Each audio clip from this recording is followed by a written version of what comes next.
What is going on, baseball and Mets fans, and welcome back to episode number 13 of the Stressing Mets podcast. And yes, we are finally back. I know that I have pretty much taken a hiatus the whole off season, and to say for the least, we have missed quite a lot. This team has changed for the better. Juan Soto, new uniforms, high hopes, high expectations, and much, much more. So, with that said, spring training is underway. The regular season is approaching us, so we have plenty to discuss. So, let's stop wasting any more time and, let's dive into it. So, obviously, with spring training underway, the regular season approaching, one thing that many teams are examining, and obviously the Mets have been examining for the last couple seasons due to it changing frequently, is the starting rotation. What is the starting rotation going to look like? And, breaking down the state of the Mets starting rotation, it has changed a little bit over the last couple weeks. But with that said, doubtless the news of both Sean Manaea and Frankie Montas missing opening day due to injuries was difficult for the Mets to endure. But luckily, officials don't consider it a killer. To the contrary, they expect to have Sean Manaea back towards the end of April. Frankie Montas, on the other hand, maybe a little bit later in the first half, around May or June. But in the grand scheme of a 162-game season, it's not so bad. For those reasons, the Mets don't expect to pursue, any additional help outside the organization at this time, at least. David Stearns and the Mets front office have stated that they're comfortable with the depth chart.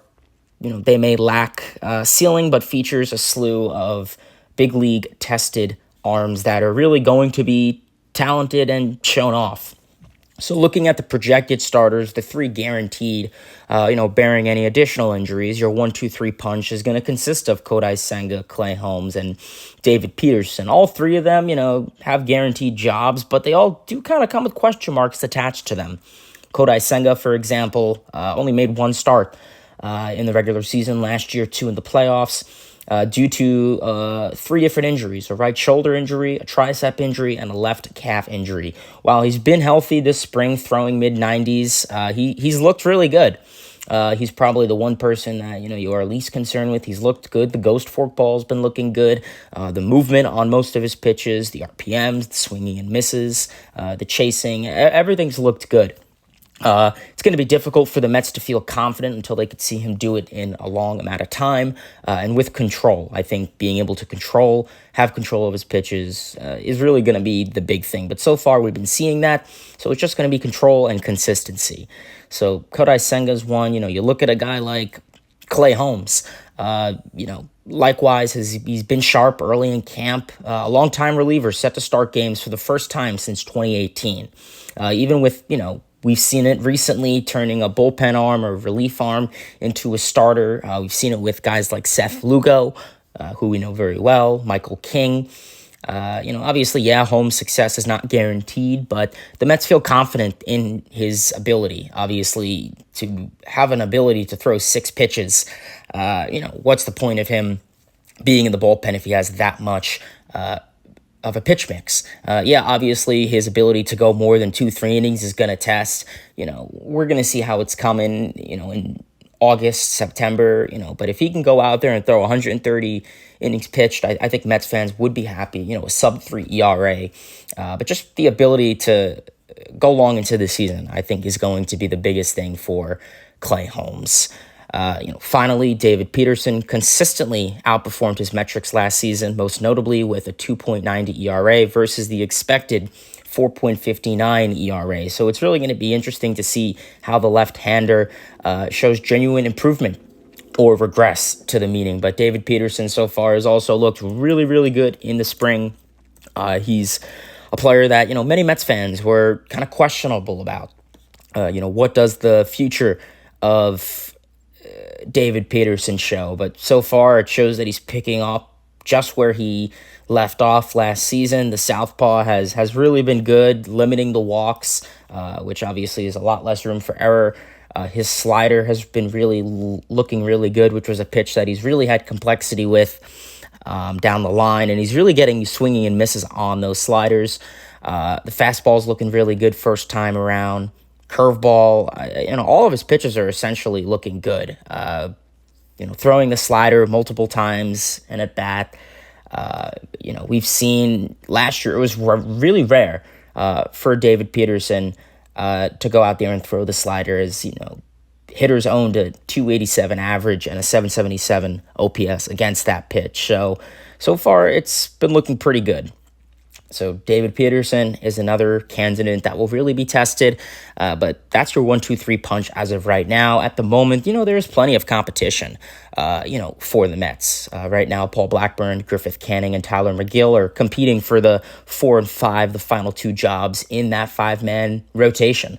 All of them featuring a checkered resume. Paul Blackburn, for example, who the Mets did acquire at last year's trade deadline from Oakland, now Sacramento, future Vegas, whatever you want to call them, missed most of the second half of the season in September and October due to a fluid leak in his spine. He's healthy now, but hasn't pitched in 8 months. He owns a well below average 83 ERA plus for his career, so it's kind of unclear, uncertain, how sharp he'll be. He's shown some good, he's shown some bad in the spring. Good stuff, good pitch speed, miles per hour on his pitches, good spin rate. He has good secondary off-speed stuff. So we'll just see how, the Mets can able to handle that. As for Griffith Canning, the Mets front office believe that they can coax more success out of him than the Angels could have.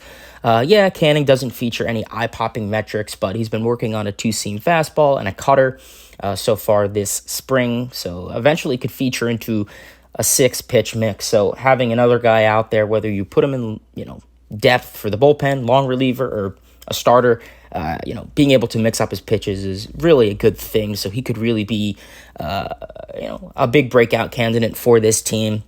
It's kind of the case for the Mets this year. And then finally, Tyler McGill, who is, really a long-tempted resume with the Mets with above average ability, but, some of his control and command issues have really always held him back. I would say right now he does sit behind Paul Blackburn and Griffith Canning on the depth chart simply because he has an accessible minor league option, so I feel like the Mets would definitely value that a little bit more. But if McGill can, go out there for the rest of spring training camp and, go out there strong, the Mets could consider carrying him in the rotation and bumping a guy like Paul Blackburn or Griffith Canning into a swingman type role. But team officials, they have discussed a 6-man rotation at the outset of spring, but with injuries and other factors, I think it's going to prompt them to revisit that plan for, at least the time now. When it comes to guys like the future, at this time last year, the Mets, really did hope a guy like Scott, Hamill, Vassell would fortify the rotation for the foreseeable future. Obviously, Christian Scott, unfortunately, did deal with Tommy John, so he is going to be out for a little bit. And then Mike Vassell, obviously, going to the Rays in the Rule 5 draft. But the good news is, the Mets are looking good when it comes to their next wave of youngsters. Brandon Sproat has been looking really good. Blake Tidwell, Jonah Tong. So, those are a lot of guys that are in Syracuse that we can even see get called up.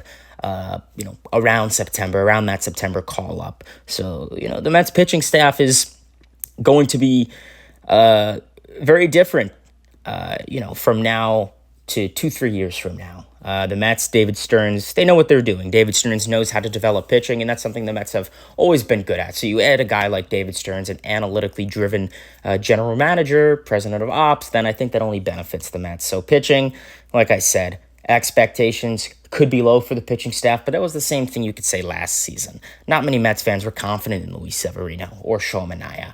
Heck, even David Peterson. And look, so that's what I'm going to say when it comes to fans and Mets fans who are not confident or, deemed very worried about this rotation going into this season is, look at last year. There's no guarantee it will repeat, but, it's better to think it than not. So we will have to wait and see. So moving into the second topic in today's podcast and video, and that is going to be the second base competition. Who is going to be the starting second baseman on opening day? And, right now, I think it's safe to say that there's really only two candidates for that, and that is Jeff McNeil, the star veteran, and Luis Angel Acuna, the rookie sensation. I do believe, obviously, there is a competition at second base. And looking at the two candidates, just start off with Jeff McNeil, who I believe, yes, he does have the upper hand due to him being a more veteran-like player, having more success in the major leagues. Yes, it is kind of uncertain, but at bare minimum what you can get out of him. Things have not gone very well for him since winning the batting title in 2022, signing that $50 million 4-year extension at the end of the 2023 season. He really did struggle badly. In 2023, just hitting 270, 333, 378 slash line in 156 games. He started off poorly over the first couple months of last season, 2020-24, but he was able to rebound as the season went on in the second half. Overall, the result was similar to his 2023 output, an OPS that was below league average, below league average OPS in 2024, which was one of the lowest he's ever posted in a full season. Yeah, McNeil hasn't been productive as usual over the last two seasons, but he really has shown some serious signs in the second half of 2024 as he turned a corner from July 12th through September 6th, according to Fangraphs, when McNeil's regular season did end due to a fractured wrist after he was hit by a pitch. He did slash 288, 373, 540 triple slash line, which translates to a 912 OPS, 7 homers, 14 doubles, 23 RBIs, and 23 runs scored in the 44-game period. So, this is the version of McNeil who got hot in the second half last season, very closely resembled the hitter that he was with the Mets from 2018 to 2022. Hit for a high average, get on base at a tremendous clip.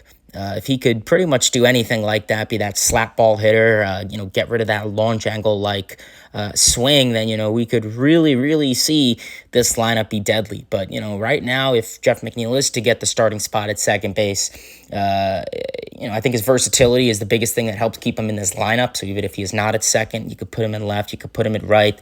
Heck, barring something, you could throw him at third. But this is McNeil's job to lose. If he goes out there in spring training, plays horrible, and, let's say coming opening day, he goes out there for the first 2 weeks and is horrible, then it's his job to lose, and the Mets will pivot to another candidate. And, that other candidate, Luis Angel Acuna, who provided the Mets with much-needed joint last year when Francisco Lindor was out due to a back injury. The team was, battling just in and out of a playoff spot. He's really going to get a serious look at the second base position in spring training while also getting some reps at third. Obviously, he's a versatile player, so may as well take advantage. He is the most serious competition to McNeil. After a middling performance for AAA Syracuse last year, Acuna opened the eyes during his 14-game resume in September as he got his first taste of the major leagues. Going out there, he hit a triple slash line at 308, 325, 641, which translates to an OPS of 966. His 40 plate appearances, it was a small sample size, but, he really looked advanced for a hitter. A lot of similarities to his brother, Ronald. He drew 1 walk in that span, but, really kept his strikeouts in check. Only struck out 6 times, so that's a good strikeout to walk ratio for a young hitter. But it really remains to be seen if he's going to be a starter, a bench player, or if there's a chance that they keep him in AAA Syracuse. Give him more time to develop. So we'll really have to see how that goes. Obviously Nick Madrigal going down due to injury was unfortunate, but he was going to be that Jose Iglesias type player. Brett Beatty at second base. We'll see how that goes. Ronnie Mauricio. There's a lot of other candidates. Alrighty, baseball fans, and that is the end of this video. Please, if you can, give this video a like, comment, subscribe, turn on those post notifications, and let me know your thoughts in the comment section down below in regards to the topics at the starting rotation, the second base position, and maybe some other concerns or thoughts that you may have. Till next time, baseball fans, see ya and LFGM.